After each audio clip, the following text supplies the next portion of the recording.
Olá pessoal, estou aqui para mais uma aula de Biologia e o assunto da nossa aula hoje é os protozoários parasitas. Nós vamos conversar sobre as doenças causadas pelos protozoários. Lembrando que os protozoários são seres unicelulares eucariontes. Então vamos conversar um pouquinho mostrando para vocês a estrutura de um protozoário. Então observem, por favor, o eucarionte unicelular. Então, como exemplo, nós temos o Trypanosoma cruzi. Observem a presença do núcleo, então é uma célula eucarionte. Nós temos também a membrana ondulante do protozoário e o flagelo, a estrutura locomotora desse ser vivo. Como acabamos de ver, nós temos protozoário como o Trypanosoma cruzi, que apresenta um flagelo, uma estrutura de locomoção. Temos também protozoários como as amebas, cuja estrutura de locomoção são os pseudópodes. Temos os protozoários que apresentam cílios como estrutura de locomoção. E temos os protozoários que são chamados de esporozoítas, que não apresentam uma estrutura propriamente dita de locomoção. Se locomovem através da corrente sanguínea de um indivíduo ou da corrente de líquidos de um indivíduo. Mas como é que esses animais tão simples podem ser tão importantes aí em termos de causarem várias doenças ao homem? São essas doenças que nós vamos conversar um pouquinho. Então, iniciando o estudo das doenças, vamos mostrar para vocês algumas das doenças causadas pelos protozoários. Então, observem, por favor. Leishmania é um protozoário, um parasita, que causa a leishmaniose, conhecida também como úlcera de Bauru. Trypanosoma cruzi causa doença de Chagas, importante.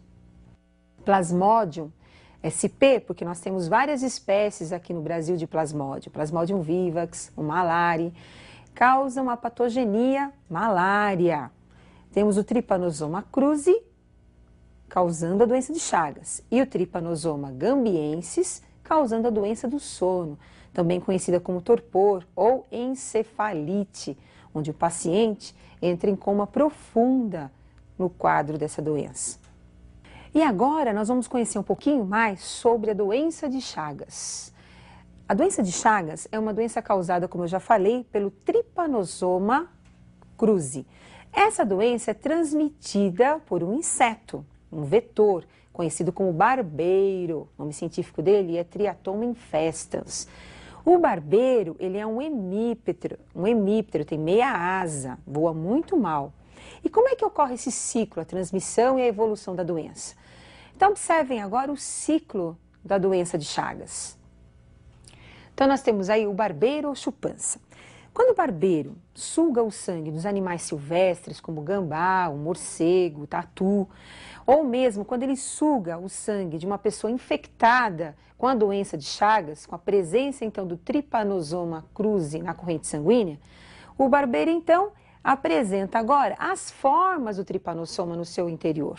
Com isso, essas formas do Trypanosoma são levadas para o intestino do barbeiro, onde começam a se reproduzir e vão produzindo outros Trypanosoma cruzi. Essas formas do Trypanosoma cruzi vão para o intestino do barbeiro e permanecem no seu intestino. O barbeiro, ele é encontrado principalmente nessas casas de pau a pique, nas frestas dessas casas, os seus ninhos. Então ele faz a sua oviposição, nós vamos encontrar ninhos de barbeiro. À noite, quando eles saem para procurar a comida, sugam o sangue das pessoas que estão descobertas, geralmente o rosto, por isso o nome barbeiro. E com isso, ao sugar o sangue dessas pessoas, eles defecam. A pessoa está dormindo, sente as fezes do barbeiro, começa a ficar irritada a pele, começa a coçar. Então nós vamos ter aí a entrada do Trypanosoma cruzi no local da picada do barbeiro. O Trypanosoma cruzi entra, cai na circulação sanguínea e vai para o miocárdio, onde nós vamos ter aí o ninho do Trypanosoma cruzi e começa a se reproduzir. Sai do miocárdio, do músculo cardíaco, cai nos capilares sanguíneos e é levado então para os outros órgãos. Quando o barbeiro ou o outro barbeiro sugar novamente o sangue desse indivíduo infectado, ele volta a ter o Trypanosoma cruzi no seu interior, completando então o ciclo biológico deste protozoário. Então, como nós vimos, a doença de Chagas ela é transmitida pelo inseto barbeiro e ela é causada pelo protozoário conhecido como Trypanosoma cruzi. Agora, como é que nós vamos evitar a doença de Chagas? Qual é a profilaxia da doença de Chagas? Então, nós evitamos a doença de Chagas controlando o vetor, o transmissor da doença. Então, nós temos que fazer um controle desse inseto. Também construindo casas de alvenaria, evitando que esses insetos façam das casas de pau a pique os seus ninhos de reprodução. Outro controle tem que ser feito com a transfusão de sangue. Pessoas que estão contaminadas com Trypanosoma cruzi não podem doar o seu sangue. Tem que ser feito um exame desse sangue, evitando a transfusão de sangue contaminado.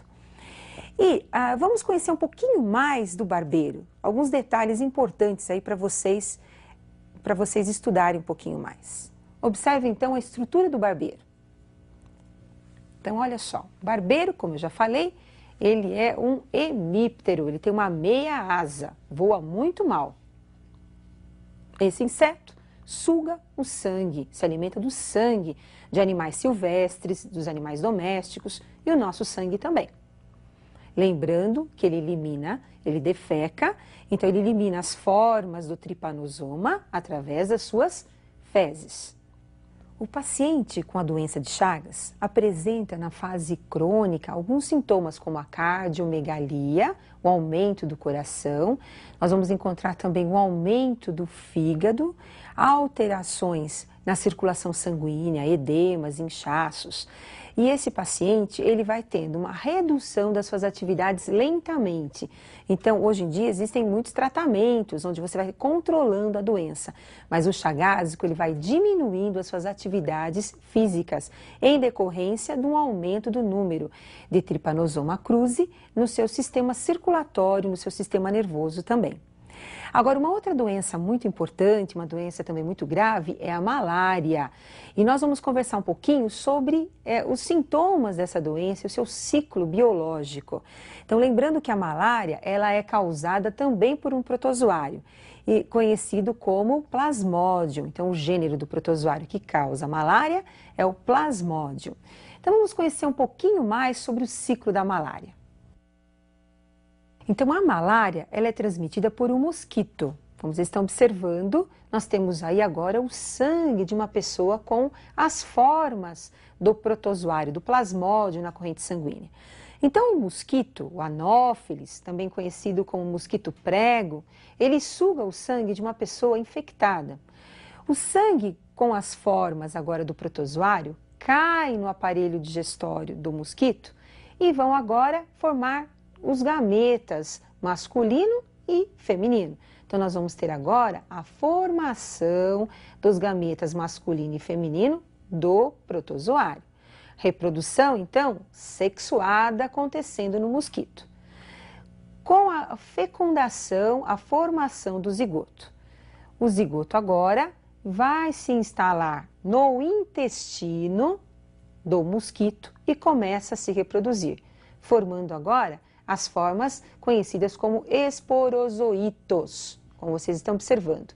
Os esporozoitos arrebentam as células do intestino, caem na circulação e vão para a saliva do mosquito. Então, pessoal, no mosquito nós temos o ciclo da reprodução sexuada do Plasmodium. Não esqueçam porque isso é importante. Então, nós falamos que o mosquito ele é considerado como um hospedeiro definitivo da malária, porque ocorre a reprodução sexuada. Agora, vamos continuar no nosso esqueminha? Quando o mosquito pica uma pessoa que não tem a doença, para sugar o sangue, ele inocula uma substância anticoagulante presente na saliva do mosquito. Essa substância presente na saliva que é inoculada no paciente, ela está levando as formas esporozoitos ou esporozoitas para o interior do sangue da pessoa que não estava infectada, da pessoa que foi picada pelo Anopheles. Essas formas agora vão direto para os hepatócitos. Através do sangue são levadas para as células do fígado, para os hepatócitos. E lá se reproduzem de forma assexuada, formando aí os merozoítas, as formas merozoítas. Essas formas merozoítas saem agora dos hepatócitos, vão para as hemácias, que são as células sanguíneas, e também se reproduzem assexuadamente, formando novas merozoítas, que vão arrebentando as hemácias, invadindo novas hemácias. No interior das hemácias, nós vamos ter agora a formação de formas que serão posteriormente os gametas feminino e masculino. Então, pessoal, no homem nós vamos ter a reprodução assexuada. Então, nós temos merozoítas invadindo as hemácias, arrebentando as hemácias, se reproduzindo de forma assexuada. Saem das hemácias, acabam de arrebentar a hemácia, invadem uma nova hemácia. Por coincidência, na hora que eles arrebentam as hemácias, você observa que ocorre o acesso malárico. O paciente tem uma febre de mais ou menos 40 graus, com uma sudorese intensa, tremores. E com isso nós vamos caracterizando a malária com o acesso malárico, que se torna repetitivo, de 48 horas em 48 horas em alguns pacientes, de 72 horas em 72 horas e também de 36 horas em 36 horas, dependendo da espécie de plasmódio que está parasitando o paciente. Agora, vamos então terminar o nosso esqueminha para vocês não esquecerem de detalhes importantes. Observem, por favor. Então, a malária, ela tem como hospedeiro intermediário o homem. Não esqueçam, ocorre a reprodução assexuada. O hospedeiro definitivo é o mosquito e a transmissão ocorre através da picada do mosquito, do Anófeles. Então, pessoal, olha, a malária é uma doença muito importante. O sintoma principal é o acesso malárico. Lembrando que depende do tipo, da espécie de plasmódio que está parasitando o paciente, é que nós vamos ter aqueles intervalos, da febre, o acesso malárico. Muito bem, e eu gostaria que vocês aprofundassem um pouquinho mais sobre as doenças, as parasitoses causadas por esses protozoários. A leishmaniose também é uma parasitose importante. E eu aguardo vocês para a nossa próxima aula de biologia. Até mais, pessoal!